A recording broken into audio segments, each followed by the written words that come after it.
warahmatullahi wabarakatuh. Halo anak-anak, jumpa lagi dengan Ibu dalam pembelajaran Matematika Asik. Pada kesempatan kali ini kita akan belajar mengenai alat ukur dan satuan panjang yang baku. Nah, apa sih manfaatnya dalam kehidupan sehari-hari? Yang pertama, kalian dapat mengukur benda-benda yang ada di sekitar kita, seperti pensil, buku, atau benda-benda yang lainnya. Yang kedua, kalian dapat menyelesaikan masalah sehari-hari yang berhubungan dengan alat ukur dan satuan panjang yang baku. Yuk simak terus pembahasannya. Masih ingat bukan mengenai alat ukur dan satuan panjang yang tidak baku? Ada jengkal tangan, ada langkah kaki, atau ada panjang lengan. Yang tentu saja ketika setiap orang mengukur benda yang sama akan memiliki hasil pengukuran yang berbeda-beda. Nah, untuk itu kita hari ini akan mempelajari alat ukur dan satuan panjang yang baku, di mana ketika benda yang diukur sama, dimanapun dan siapapun yang mengukur akan memiliki hasil pengukuran yang sama, mau di Kalimantan, mau di Jawa, atau bahkan di Amerika. Ketika benda yang diukur sama akan memiliki hasil pengukuran yang sama. Yang pertama yang harus kalian ketahui adalah alat ukur baku untuk mengukur panjang. Yang pertama ada penggaris, yang kedua ada meteran, yang ketiga ada jangka sorong, dan yang keempat ada mikrometer sekrup. Yang dimanapun orang-orang yang ingin mengukur benda dengan satuan baku akan menggunakan 4 alat ukur ini. Yang kedua yang akan kita pelajari adalah satuan baku untuk panjang. Nah anak-anak, setiap alat ukur yang baku akan memiliki satuan yang baku pula. Pada pembelajaran kali ini kita akan mengenal dan mempelajari 7 satuan panjang yang tersusun dari tangga-tangga ini.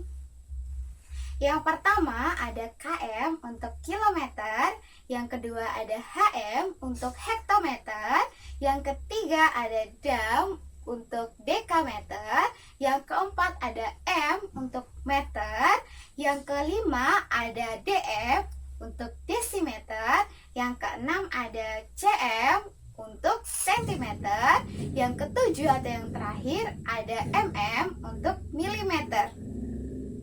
Nah, setiap satuan itu memiliki hubungan dengan satuan yang lainnya.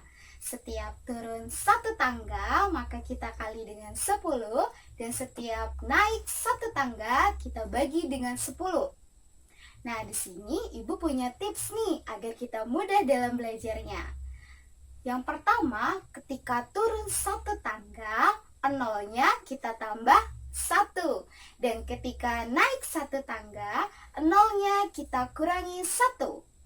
Kita langsung saja masuk ke contohnya.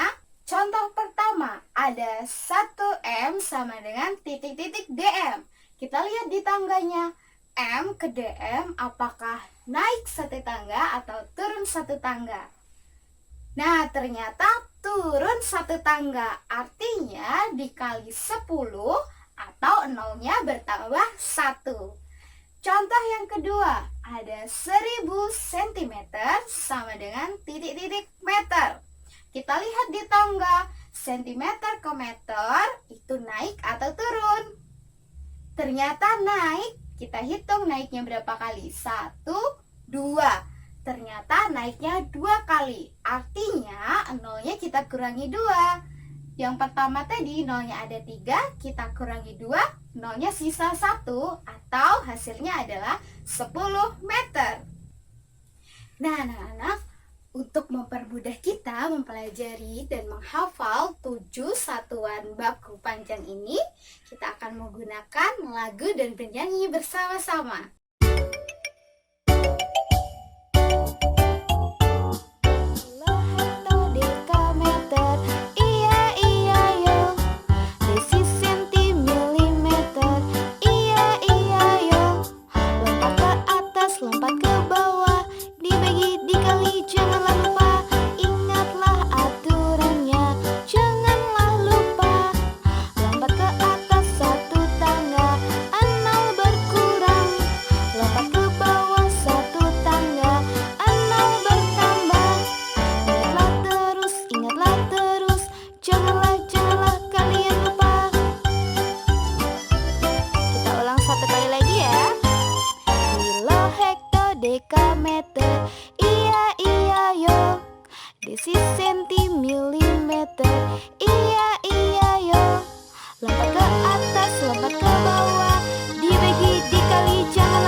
dari Bundaran Rusa?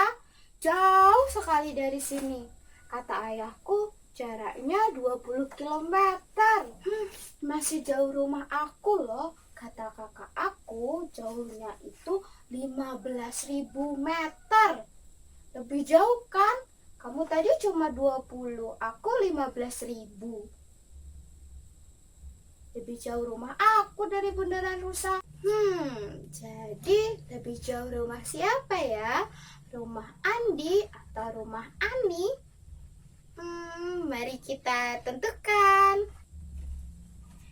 Yang pertama, ketika ada dua satuan yang berbeda, untuk menentukan mana yang lebih panjang atau mana yang lebih jauh, kita harus samakan dulu penyebutnya.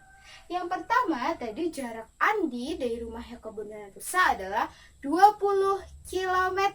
Sedangkan rumah Ani ke Bundaran Rusa itu sekitar 15.000 meter. Nah, yang pertama, kalian boleh menyamakan kilometer, kalian ubah ke meter, atau sebaliknya, meter kalian ubah ke kilometer. Yang pertama kita ubah adalah kilometer ke meter. 20 km sama dengan titik-titik meter. Nah, kalian harus ingat bagaimana urutannya di tangga. Coba kita ingat dengan menggunakan lagu. Siap? Kilo, hektar, dekameter. Nah, melewati 1, 2, 3. Turun tangga. Artinya, ketika turun, nolnya bertambah 3. Jadi 20 nolnya kita tambah 3 menjadi 20.000 meter. Nah, sekarang kita bandingkan 20.000 meter jarak Ani ke Bundaran Rusa, sedangkan jarak Ani adalah 15.000 meter. Artinya lebih jauh siapa? Benar, lebih jauh Andi. Cara yang kedua adalah kita ubah meter ke kilometer. Kita ingat-ingat ya, meter ke kilometer artinya naik 3 tangga. Nah, ketika naik 3 tangga, nolnya kita kurangi 3. 15.000, nolnya ada 3. Kita kurangi 3, sisanya adalah 15 km atau kilometer. Kita bandingkan 20 km dengan 15 km, lebih jauh siapa? Betul sekali. Sekarang kita sudah mendapatkan kesimpulan bahwa rumah Andi yang lebih jauh daripada rumah Ani ke Bundaran Rusa. Nah, anak-anak, yang harus selalu kita ingat adalah tangga-tangga satuan panjang tadi, kalian boleh menyanyikannya dimanapun. Yang kedua, ketika kalian menemukan dua hasil pengukuran, untuk membandingkan, kalian harus menentukan dan menyamakan satuannya terlebih dahulu. Kalian tidak boleh langsung membandingkan ketika satuannya berbeda. Oke anak-anak, sampai di sini pembahasan dari Ibu. Sampai bertemu di pembahasan berikutnya. Bye-bye. Wassalamualaikum warahmatullahi wabarakatuh.